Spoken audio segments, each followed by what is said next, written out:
Yo, what's up, man? Welcome back to another episode of Cowboys Dawgs Talk with Peanut and Pigeon, excuse me. I'm your brother, you know what I'm saying? I'm the host of the show, Pigeon. This is my brother, Q Banks, aka Peanut, man. Q, happy Thanksgiving, my brother. Happy Thanksgiving, bro.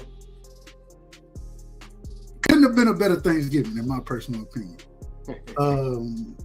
The Cowboys did what they were supposed to do. Georgia did what they were supposed to do.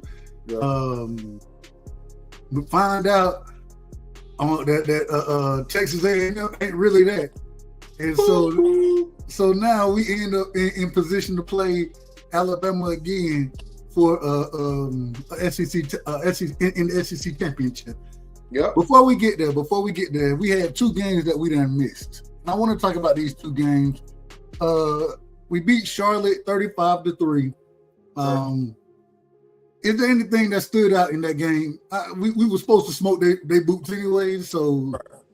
But is there anything that stood out as far as that game went for you? No, only that if you was a betting man and you thought that Kirby was going to get that line for you, you're a crazy man. No, there's not really much for Charlotte, man. You know, Kirby's a guy with. Coach is a guy with a lot of respect for the other coach on the side of the field, and he never really runs it up on guys. It just kind of happens if it's the second, third, and fourth string. So I was expecting.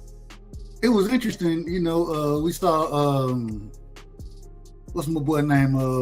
Puglisi. He got some shots, and we seen Montgomery. I think Montgomery got a pass out there as well. Yeah. Bo Walker. A three touchdown game as a true freshman. The twos and the threes are rotating in the first quarter. Yeah. But that's what you want. You know what I'm saying? Kirby, he said, we always gonna have a young team, so you need games like that for them to get a little time. It ain't nothing crazy, but to go out there and get 3 touchdowns on 9 carries as a true freshman, I think that's big time, regardless of who you playing. Yeah. I agree. I mean, and think about it now. I mean, with Drew Bobo, and we're not sure how that's going to work out, but I mean, history tells you that he's probably not going to play. So that gave Tolliver a chance to play at Charlotte and play much earlier. I know the competition was less, but it allowed him to at least get his feet wet and to allow him to at least work with the ones and give him more than enough time to actually be at least prepared and ahead of the game versus being caught cold. Right. Kind of how Gunner was last year. They give him that opportunity to gain that experience. Yeah. And that's what he needs. Yeah. And we saw this past weekend, he ended up having to play, because of the Bobo injury, he ended up having to play much more time than expected. Yes. And I thought that there was some times in that game where, first things first, shout out to Tech, because they done got away from the wing T, and they a physical team. Yeah. That's a physical team that you're playing right there. And regardless of what you want to say, man, shout out to what's the head coach name? I can't even call his name right now. Any other day I would. Don't worry about it. I mean, you call him 0-8. 0-2. Something about he hate Georgia, but he keep losing to us. I can't think of his name. What's his name? It don't matter. I think he's doing a great job with that program over there. I think he's doing a great job. But at the end of the day, I wanted to ask this question to you. This is the question. I was very critical of Mike Bobo in that game. Okay. I thought we could run the ball at will. I thought early in the game we ran the ball at will. Okay. And then in that second half, we started taking some shots and trying to throw the ball down the field that really I didn't see no reason to do it. It was one of them times where I'm like, man, look, if we're going to throw the ball down the field, what we going to do? Take some play action shots, but don't sit back. Don't put Gunner in a position where he got to sit back, try to figure this damn defense out. He got 2 reads and then he going to run. Don't put him in that position. Bobo's putting him in that position? I would say yes. If it was me, I'm calling, man, first off, all this shotgun run and all, nope, man. Against a team like Tech, the way we were having success, man, get up under center and hand it off. So if my guy false starts on 1st and 10, Now it's 1st and 15. And you But know how we are when we get behind the sticks. That's Bobo's fault? I'm not blaming Bobo for that piece of it. Only thing I was saying is I think he went away from the run way too soon. I thought there was a time that he could have ran the ball much more than he did. But damn, Buddy just got cleaned up, boy. Woo-woo. Oh, that fight. Oh, my bad. He said, no, fighting. my bad, man. Buddy from the Patriots, Jackson Dart from the. I just seen it. I just seen it. Woo, man, I miss football. Anyways, my thing is about that is, like, to me, the guy can't win. Nothing short of a national championship, and even then, he's going to have criticism all around the board. Because it's funny to me is because when he was running the ball for 3 plays, it was, why aren't you throwing the ball? Now he's throwing the ball, trying to be aggressive, and it's, why aren't you running the ball, because it was working. And it's just like I understand the reasoning of why you run the ball, and I understand that every offensive coordinator is not perfect, so I kind of live with that. But at the same time, if you get in the game and you miss a block, that's not the offensive coordinator's fault. If you get in the game, be called a play, and the play is open, and the quarterback doesn't pull the trigger, that's not the offensive coordinator's fault. Like, that's like, it is not like making excuses. But if you can see, like, I'm just a facts guy. So if I watch the film and the play is there, if it's dead, then it's dead. Bad call, cool, whatever. They got us situationally. They were better than us that play. But if the play was there, the guy's running open, and the quarterback just wasn't patient, or if the play was there, the guy was running open, and the guard is getting blown through, the play was there, the guy wasn't open, and the receiver doesn't fall on the ground. Or last year, the play was there, and the guy was open, and the receiver just dropped the ball. Yeah. Like I understand. At some point, y'all just got to be like, God damn, man, like, bro. But that ain't the criticalness that I'm having a Bobo at this current moment in time. And, okay. But just to be quite honest, I think Mike Bobo at this current moment in time should be considered coordinator of the year. He should at least be in the running for coordinator of the year, because I didn't see this offense humming the way that it's been humming. You know what I'm saying? So, right. Giving him credit, I'm just saying, in this situation, man, you killing Tech on the ground, bro. We killing them on the ground. Right. And to try to put the ball in the air, and I know you want to be explosive. Because Tech was begging you to throw the ball. Yeah, they were.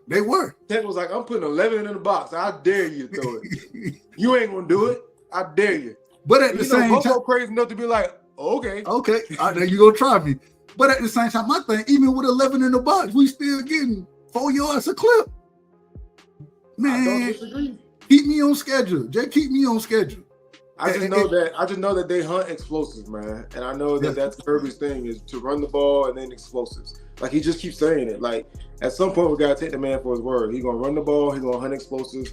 And you better not have no turnover, no mistakes. I agree. That's how he play ball. All right, so let me ask you this. So now it comes out, Texas A&M, they get the brake shoes beat off of them by Texas.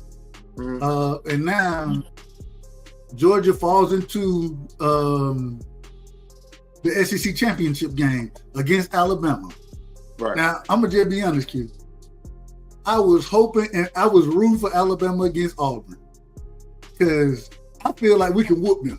I don't know what it is. I feel like we can whoop Alabama, bro. What's your thoughts, man? Georgia making the SEC championship game because of Texas A&M losing, and then we'll talk about the playoff picture after you talk about this upcoming matchup with Alabama. Well, I don't know if I told you, but we kind of always, at some point Texas A&M gonna do something stupid, because they weren't playing anybody. I mean, they were playing the SEC teams, but it was the bottom feeder of the SEC teams. Facts. So it's like you playing Arkansas, you playing doggone Kentucky. You know what I'm saying? Like, you were playing those teams consistently. So it kind of is what it is. But as far as Alabama, man, I went to work and told everybody, I was like, hey, we owe y'all one. You know what I'm saying? So I'm looking forward to that battle. I'm looking forward to because at this point, you know what they're gonna do. They know what we're gonna do. Hey, who the best man? Who the best man? We all put our pants on the same way. What you gonna do about it? You know what I'm saying? Like, what you gonna do? Who's gonna win this battle? Like, I'm excited, man. I'm looking forward to it. But I can't Man, I told you from the beginning of the season, or I told whoever from the beginning of the season, it's just like, I know we're going to see Alabama again. Hey, got you. One way or another. Whether it's in the playoffs or in the SEC championship, we're going to see them. Yeah, they ain't going nowhere, and neither are we. So, I appreciate it. I appreciate this matchup. What they say, to beat a man, you got to beat the man. You got to go. And man, you know, what I'm really interested in seeing in this game, because I think this Georgia secondary I think we're looking at a totally different secondary than we looked at when we started this thing up. You know what I'm saying? DeMello, he's matured tremendously. Ellis Robinson has matured tremendously. Dylan Everett has been the one constant. KJ Bolden, he looking good on the back end. The other Branch brother looking decent. Thomas looking deep. Like, now Aguero, I don't know what the hell going on with Aguero.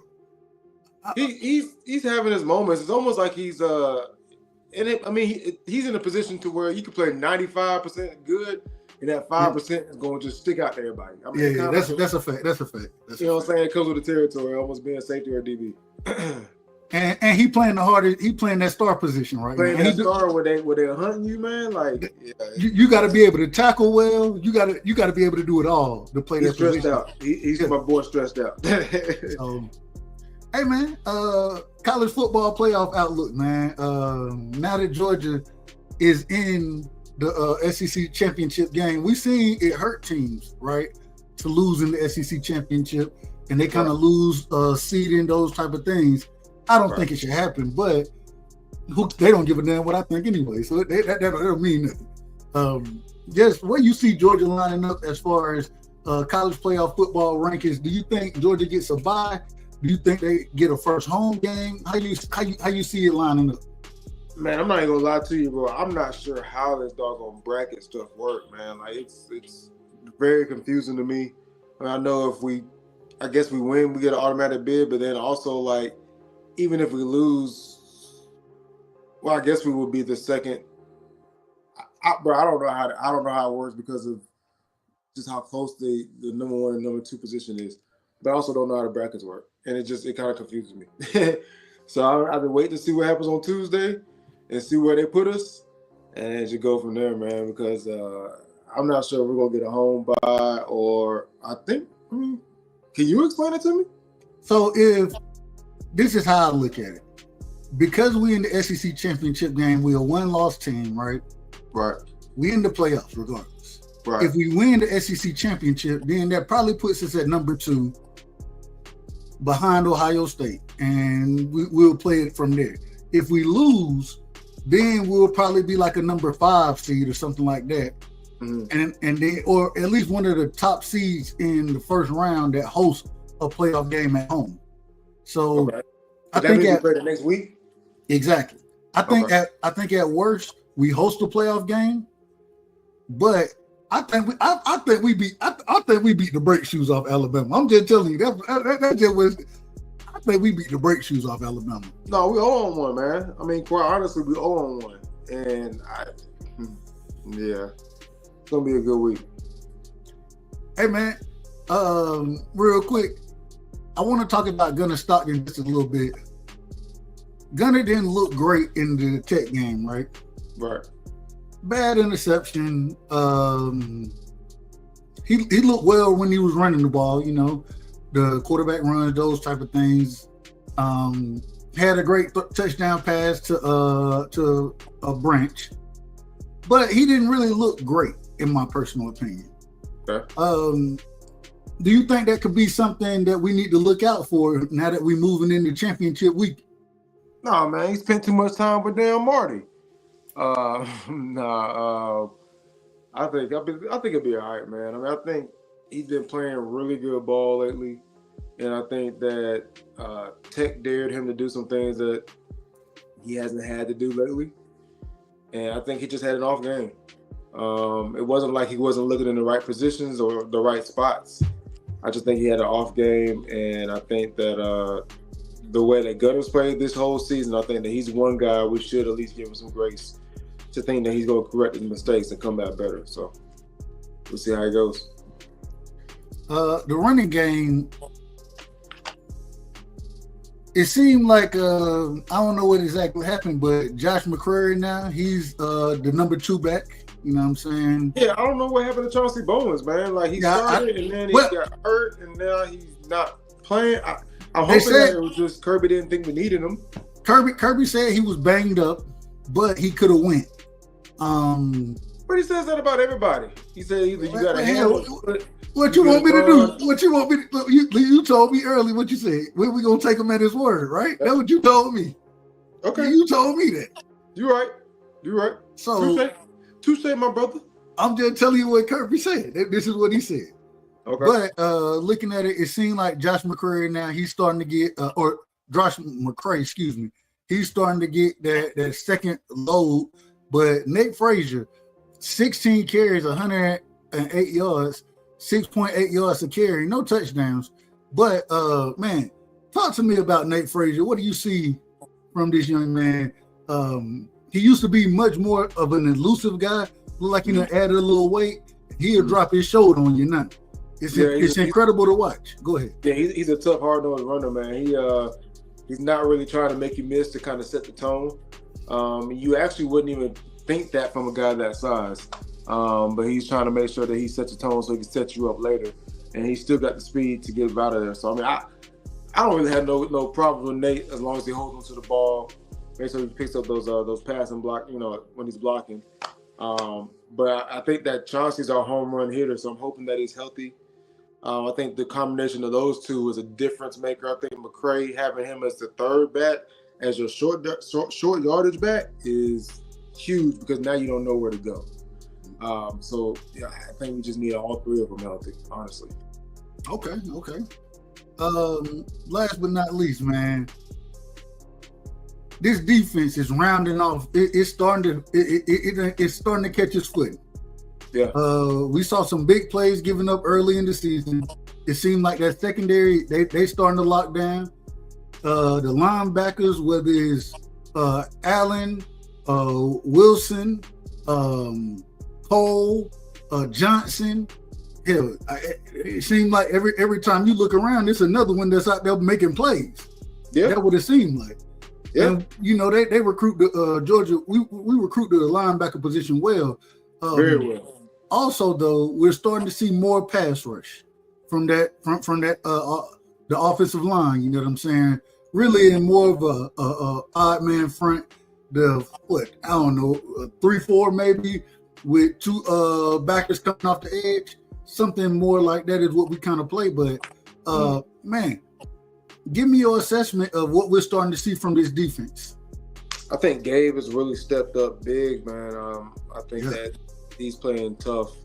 I think that he's taking the criticism to heart, and he is making sure that everybody's eating their words. And not to say that any of it was true, but he had a slow start to the season, but I think he's coming on pretty strong. I think, what's his name, Zayden Walker, number 10, the freshman, I think that he's brought some new life to that pass rush front.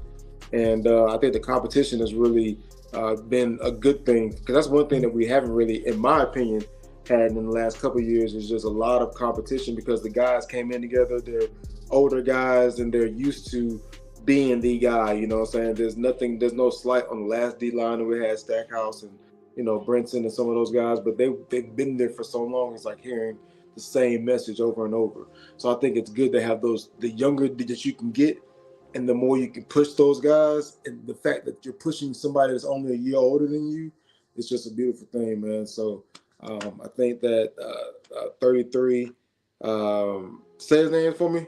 Quintavious Johnson. There we go. I think he's doing really well, man. I think that he's anchoring the defense, and that's nice to see.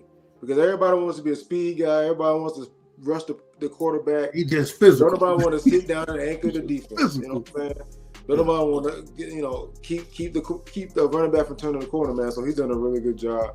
And I can't be more impressed with the linebackers. You know how deep we are there. Is your question only about linebackers or only about the D-line or about everybody? Everybody. Keep going. We got plenty of time. Take your time. One, I just want to say with CJ Allen, I'm impressed by the fact that he even played. And then not only did he play, he was productive while he was playing. Mm-hmm. So, and he looked like the old C.J. Allen. So that was impressive, man, because I know that was a painful injury, and I think he had a scope, but I'm not sure if it was. No, he had a scope. He had a scope. Okay. So he went ahead. He got the surgery done like the next day. Well, that's what I'm saying. So usually it's the 2-week process at the quickest. Yeah. And he came back a week later, maybe a week and a half later. Yeah. And that's also like they tell you, because I've had that, you're gonna feel like $1 million right after, but it doesn't stay that way. So he's still dealing with some pain, I'm sure, and some of that, what they call that, crepitus in there. So it was impressive to see him play and be productive, man. And Raylan Wilson, I can't say enough about him because the second that CJ went out, he just stepped up his game, and he's playing much more locked down. He's making better tackles. He's a lot quicker to the ball. You can tell now that he's not getting as confused as quickly, and he's able to play fast. So once those two are clicking on all cylinders, and with Justin Williams coming through right there, 19 after that too as well. Chris Cole. And then you got Chris Cole. And I think Chris Cole is a better off linebacker than a pass rusher. I agree. Stay off linebacker and go side to side. He's Quay Walker. That's who that is. That's exactly who that guy is, man. He's a better covering Quay Walker. And he's younger. And I think he's going to get it before Quay got it. It took Quay a few more years. Now, real quick, Quinn, to have an embarrassment of riches at the linebacker position like we do, this is an embarrassment. Bro, I don't know how you don't come to Georgia to play linebacker.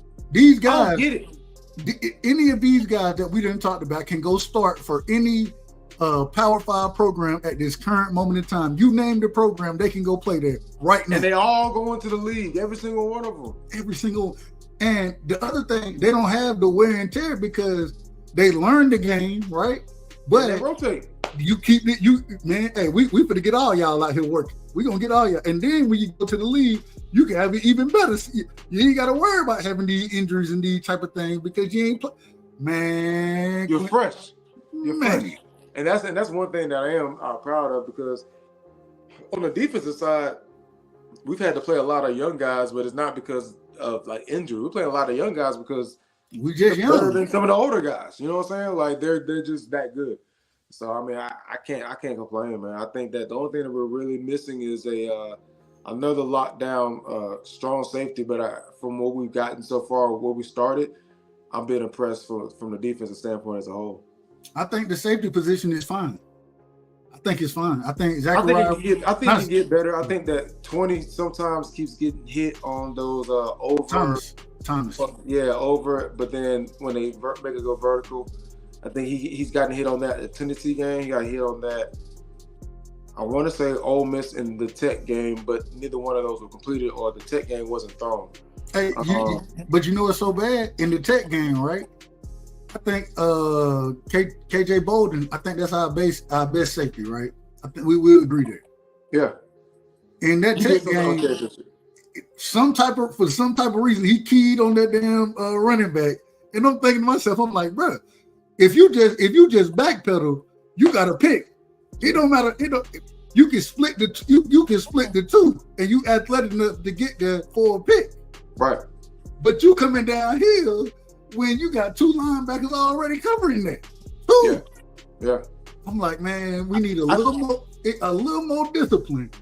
But to overcome it the way that they do, I mean, it's they didn't give a touchdown up to Tech. They didn't give a touchdown up in 2 weeks. But the only team that kind of scares me, and I think that this team is good enough to get there, is Ohio State.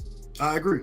You know what I'm saying? Because they throw the ball all over the field, and we've seen that happen before. No matter how good our defense is, you know what I'm saying? Like we had an all-star defense, and that was like hell trying to cover them boys. So I already know what time it is now. So it'll be interesting to see if they keep growing out, and I hope that Ellis keeps getting better, man. Because like I told you from jump, I was like, that's the best cover corner that we have. I just hope that he grows into, actually playing ball. And it looks like now, like the more reps he's gotten, and he just keeps getting better and better and better and better. I just need to put on some weight. But other than that, keep doing your thing. Yeah, my God.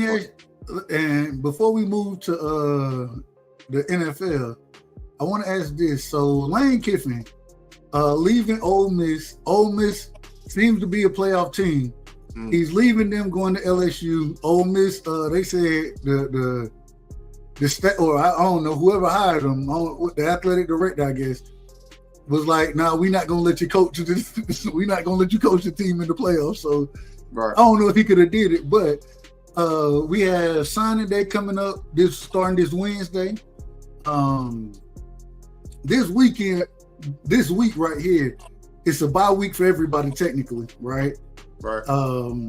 Well, not really. You have the championship game this coming Saturday. Right. But overall, just the way that the college schedule is. Kirby, I heard him in the interview. He said, "Shit, I ain't got no better. I can't tell you how to do it better." We heard Nick Saban kind of complain about it and say it needs to be better. It looked like Ole Miss is going to be assed out because they ain't got no head coach no more because Lane Kiffin going to LSU, so they going into the college football playoffs without a head coach. Right. It's all wild. Just give me a breakdown of what you think is kind of playing out, how all this is playing out. Could it be done better? What would be if you have a solution? If you don't, just it is what it is. But just give me a rundown of what's going on. Well, what I will say is that the whole Ole Miss thing, and I don't lose no sleep over them not being successful. Oh well, ha. But yes, it just blew my mind, man. One, y'all hired Lane Kiffin, you kind of knew who you were getting. But two, like, I still don't think, like, y'all couldn't wait a week, 2 weeks, 3 weeks. I mean, good Lord, it's just a bad look. Even at the same time that I don't think that Lane was going to win in public opinion no matter what he did. It's just a bad look. And I'm running through my mind to figure out what would I do. You know what I'm saying? Like when you leave your job, you put in your 2 weeks and you want to work those 2 weeks. But some jobs be like, nah, you're not staying in my job. Once you want to quit, you want to quit. Yeah. So it's like, they're not wrong for that. And you got to think about the competitive advantage of, you know, taking their staff members and all those type of things. And then you got to assume, like, it's real messy, man. And I don't know what the right answer is. And I don't know, like, moving transfer portal day and all that, and signing, I don't know what the answer is. Because at the end of the day, it's just too much money. That might be the answer. It's just too much money. But how can Ole Miss team be ready to play? Because I'm sure Lane Kiffin is taking at least a handful of important guys that was on that team, coaching that team with him. The whole offensive staff, apparently. So, like, what? How can Ole Miss even be prepared to play? Yeah, but you can't penalize those kids because those adults wanting to make adult decisions. I agree. I'm not saying penalize them. My question is, how can they be prepared to play? They won't be. They'll probably be less than a team that they were. And they're going to maybe get embarrassed. Or maybe they win. I don't know. I guess we won't know until we know. Yeah. But I think I have a suspicion that we're going to realize that Lane was doing a lot. You know? He had that offense humming. Yeah. It ain't easy. Lane Kiffin is an offensive genius. As we always say, Kirby is a defensive genius. Lane is the complete opposite of Kirby. Right. Hence the reason when we play them, it's always it don't matter where he at. It's always a hard game. Right. He didn't coach with the best of them. Yeah. So, hey, I mean, it is what it is. What you think he gonna do at LSU? I mean, he gonna get the recruits. I'm not worried about that. I think that he's gonna do a really good job. But what does worry me is that, you know, I don't know, man. I just think everything was perfect for him at Ole Miss. I can't tell you why, but I think that everything fit perfect. I don't think he was in the limelight, if that's even the thing. But I think that he was in the right position to get those recruits from a transfer portal standpoint, and it was giving him whatever he wanted. It might not be in the ideal location. I think LSU is one of those places where you better win. You better win fast. You know, there is no wiggle room. There is no 6 years without a playoff win. There is none of that. Facts. You got to get to the SEC championship like within whatever Kirby did in his first 2 years. You got to do that or better. You expected to. That's the bare minimum at LSU. And now that they made a mess of the situation, that's definitely going to be the bare minimum. And they got to pay Ole Miss to hire you. That's definitely going to be the bare minimum. And if you I listened to his interview, he was talking about trying to figure out how much he's gonna have to pay the kids.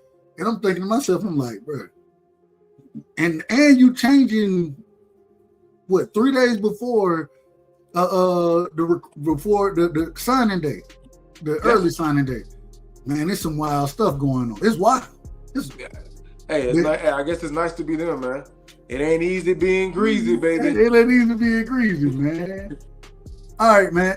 Anything else you got on the SEC before we move forward? No, sir. Man, Quinn Banks. Hey, dog. Hey, man. Look. My Thanksgiving was fantastic. Yes, sir. It was fantastic. Now, we got 2 games to run down because we ain't talked in 2 weeks, right? I'm gonna do it in reverse order because we just went in. They told me it was just the Raiders. They said it was just the Raiders. That's what they told me. That's what they said. But now we done went and put hands on Philadelphia, being down 21-0. Well, the former Super Bowl champion. Uh-huh. Then we just went and put hands on Patrick Mahomes. Oh, excuse me, the Chiefs with Patrick Mahomes, that was in the Super Bowl, the AFC champion of last season. Right. But they tell me it was just the Raiders. Who were they telling me? Breakdown. Let's start with the Chiefs game. Happy Thanksgiving again.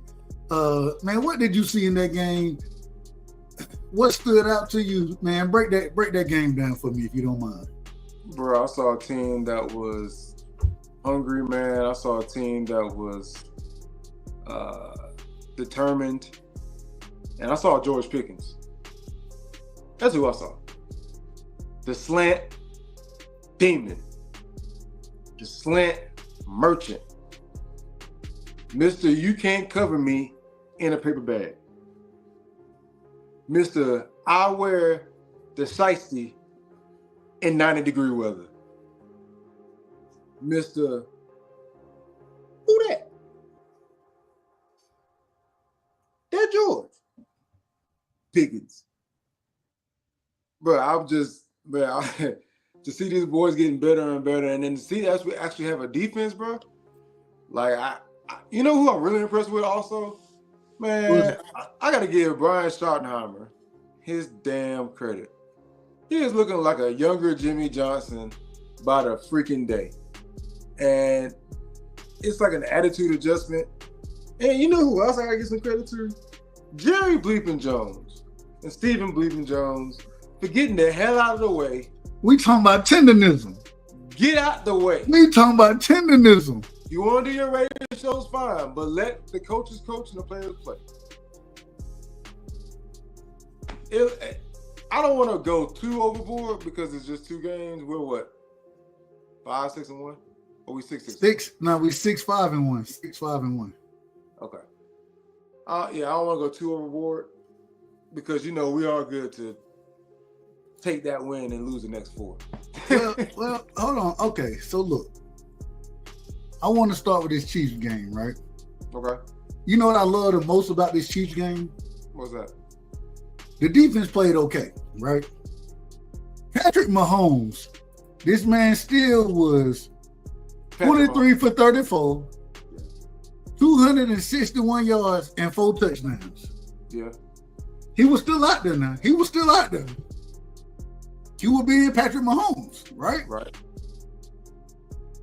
Dak Prescott, I love folks. 27 to 39, 320 yards, 2 touchdowns, and an interception. Right? Okay. Seems like we should lose this game. Right? I want to call a couple team stats out to you. And these are the ones that mean something right here. Okay. Make sure I do this. Well, you can't read. You got that. You got that Floyd Mayweather going on. I didn't want to call these out. You ready? Okay. Chiefs, 3 for 3 in the red zone, right? Time of possession almost equal. Okay.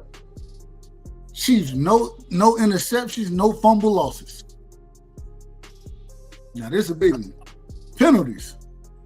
The Chiefs are 10 penalties for 119 yards. Dallas was 7 for 50. Dallas punted 1 time. Guess how many times the Chiefs punted? 5. 5. Dallas didn't allow any sacks. The Chiefs allowed 3 sacks. Okay.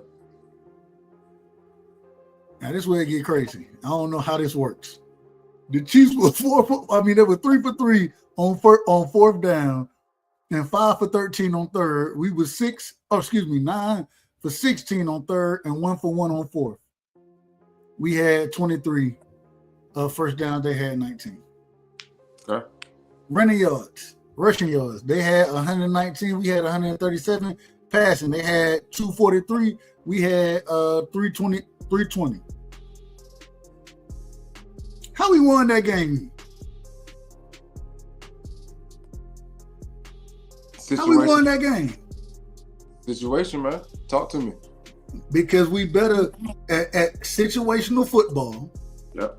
And understanding that an early pick from that, right? And they go get 7 immediately. That ain't the end of the game. Right. This team, from what I'm watching, they play hard. Same thing about Georgia. You know, this is the craziest thing. When we watch Georgia play, it's been so many games this season that came down to what? The 4th quarter. Yeah. This team here is the same way. It's so many games that come down to what? The 4th quarter. 4th quarter, yeah. We can't win it in 1, 2, or 3. We got to win it in 4. Right. And this is the epitome of the team that we're looking at right here. Even the losses that we done had, what they came down to outside of the Bears, outside of that game, everything else came down to what? The 4th quarter. 4th quarter. And I think we done conditioned ourselves to be in position to win games late now. Okay. I think that's where we at. That's why I think. I could be wrong about that. Don't quote me. Well, what I will say is between Tyler Smith, Cooper Beebe, and doggone Tyler Booker. Tyler Booker. Woo-wee. They whooping ass out there, ain't they? And them 3? Whooping ass. Especially that Tyler Booker, bro. What? Bro, hey, them some monsters, bro. They creating some holes, man. Man, listen. I went back. I was watching a play, and you remember the sweep from Tavon Kirpin or Kavante Turpin. Yeah. So you remember that sweep? Man, Booker ended up 1-on-1 with Chris Jones, right? And he really supposed to be pulling to get to the other side of Chris Jones. Right. Well, Chris Jones, he an all-pro. Out-leveraged the hell out of Booker, right? Out-leverage him. Man, I watched Booker, then he went from power to technique and tactics. He swept under, in some type of way, ended up boxing this man out. Don't look at the play. It was so beautiful. I'm gonna go check it out. Because I ain't see Booker's block. I have to go check it out. You gotta go look at that play and watch how he's blocking, right? Now he's trying to get his head across to the other side to seal him off. But Chris Jones got him out leveraged. That joker sweep through and spread. Next thing you know, Chris Jones on his back. Yeah. I said, damn, well, you can't make this up right here. That brother. Look, all I know is Tyler Booker, when he was on Jalen Carter, man, like Jalen hit him with a quick move, just and it was so quick. But then, like, you could see, like, it threw him. But, bro, he caught it with his right hand. It was like, bro, you ain't going nowhere from bring your ass. Hey, bring your ass. Hey, he was like, shit. Oh. Whoa,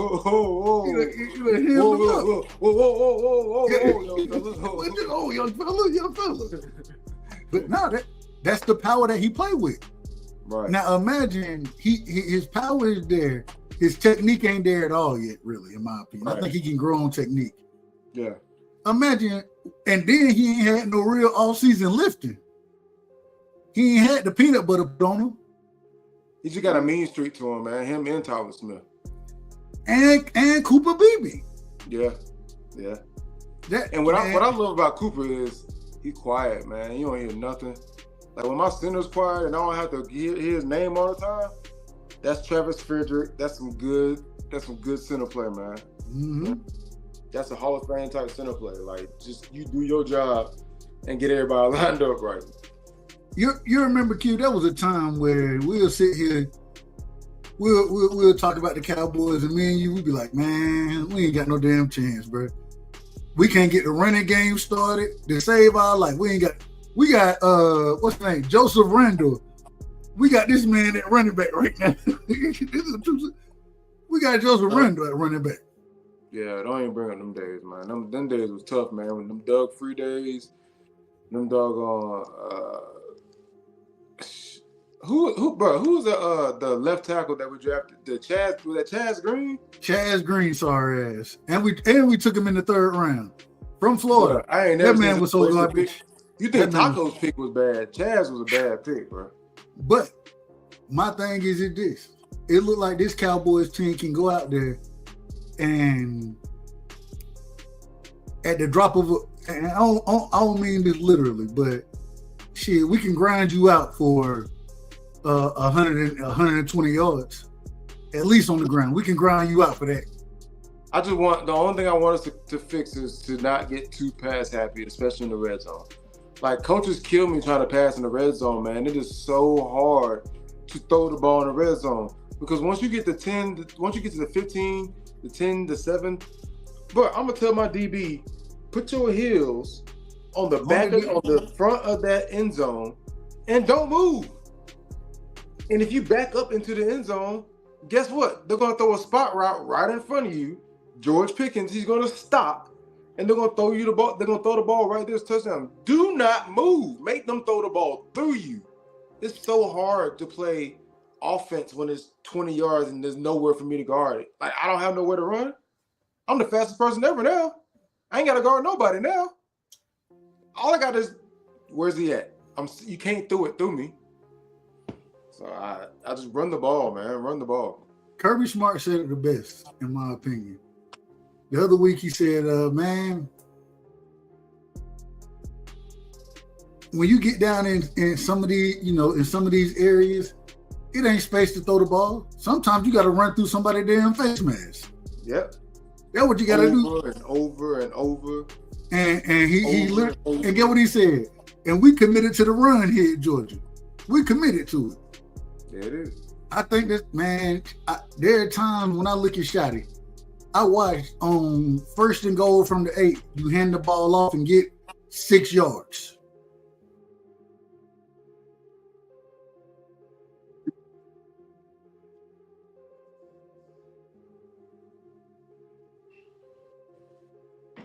I lose you, bro.